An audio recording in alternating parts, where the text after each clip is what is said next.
The Search for Life in the Desert of Sand.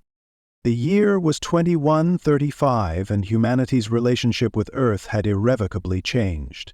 The once thriving ecosystems, slush forests, vast oceans, and towering mountains had become faded memories.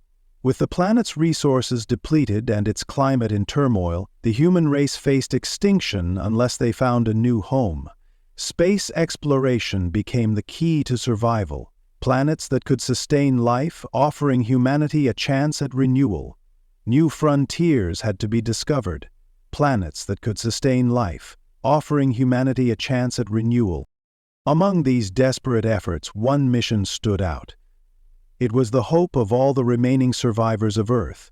A team of highly skilled astronauts and scientists, led by Captain Alex Griffin, was tasked with investigating a distant planet in the habitable zone of the Alpha Centauri system, Eden 7. This planet was unique. Unlike countless others that had been scanned and found barren, Eden 7 had shown signs of life. It was a distant promise, a beacon of hope, but no one truly understood what it held. Eden 7. Eden 7 was like no place Alex had ever seen before. Orbiting a star far different from the Sun, the planet was shrouded in mystery. Its atmosphere, though breathable, was heavy with strange, unseen particles. The air felt thick, like walking through an invisible web. The temperature fluctuated wildly. By day it was a desert wasteland, its sands blinding white under the harsh light of its twin suns. The nights were bitterly cold, freezing everything in sight. Yet it had a strange allure, an uncanny similarity to Earth's early wilderness. The mission was simple: find signs of life and determine if Eden 7 could support human habitation. But as with all things in life, simplicity gave way to complexity as soon as they landed.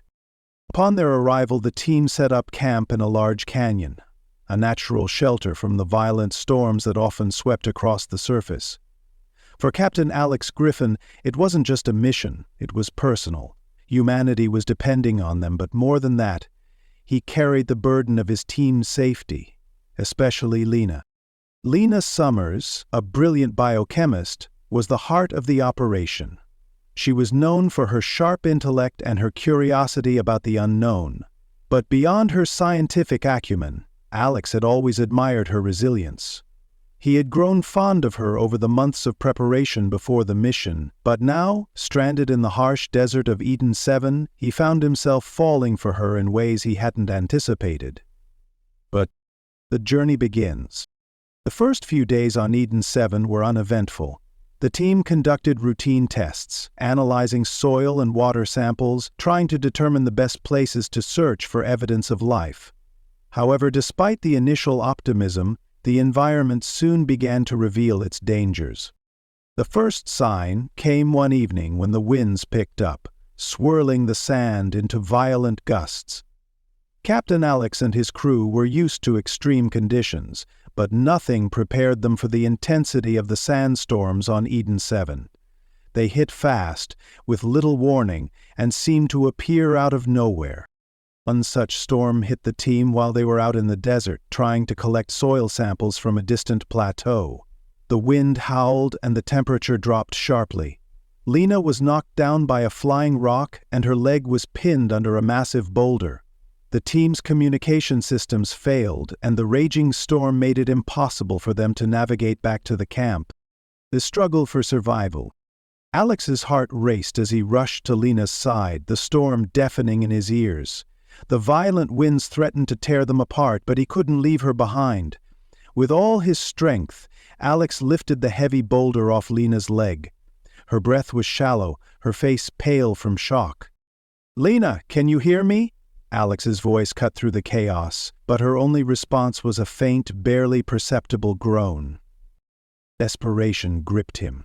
The storm showed no signs of letting up, and the camp was miles away. The only hope was to find shelter, and quickly. Alex tore off his emergency pack, searching for anything that might help. Among the supplies he found a small vial, the life-restoring solution they had brought with them from Earth.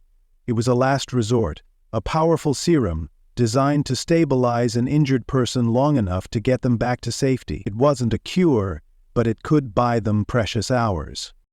With trembling hands, Alex administered the solution to Lina.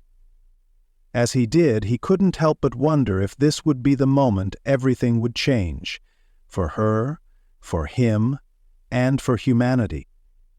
He had to get her to safety, and he couldn't do it alone. Love and duty. The storm raged for hours, but Alex never left Lina's side.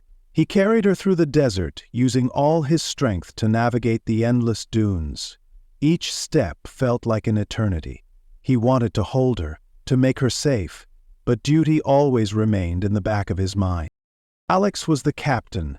His crew depended on him to make the tough decisions, to focus on the mission, no matter the cost. Yet, with Lina in his arms, it was hard to separate duty from emotion. He couldn't bear the thought of losing her, not when they had just started to discover the potential of this alien world. When they finally reached shelter, Alex laid Lina down gently and watched as she drifted into unconsciousness. The life-restoring serum seemed to have worked. He wasn't sure how long they had before the storm passed, but he couldn't afford to wait. "Lina," he whispered, his hand resting on her forehead, "we're going to make it. You'll see." The underground secret.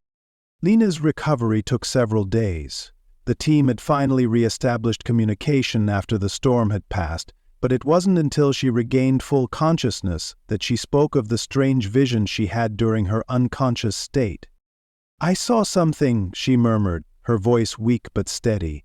"Something underground, a cave with flowing water, and creatures, strange but alive. I think it's a clue. We need to find it." Alex was skeptical at first. He had always trusted science and data, but Lina's intuition had been spot on before. Despite the risks, he decided they would investigate. They ventured out into the desert once more, this time following Lina's instincts. Hours passed, and as the sun dipped below the horizon, they finally found the entrance to an underground cave. It was hidden beneath a layer of rock, almost undetectable to the naked eye. Inside, the cave was unlike anything they had encountered before. It was a labyrinth of crystalline formations, and in the center there was a subterranean river.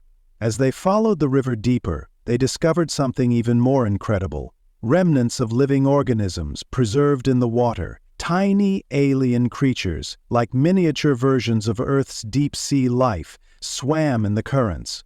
These creatures, though small, were proof that life existed here. "This is it," Lina whispered, her voice filled with awe. "This is the future of humanity." A new beginning. With evidence of life on Eden 7 now confirmed, the team prepared to return to Earth. They had found a new home, a place where humanity could begin anew. But for Alex, the greatest discovery wasn't just the survival of a species, it was his own revelation. He had spent so long focused on the mission that he hadn't realized the strength of the bond he shared with Lina. As they boarded the return shuttle, Alex looked at her one last time. The stars stretched endlessly before them, but the journey they had made together was far more meaningful than the distance between planets. "We've done it," Alex said, a smile breaking through his usually stoic demeanor. Lina nodded, her eyes filled with gratitude. "We've done more than survive, we've found life, and with it, hope."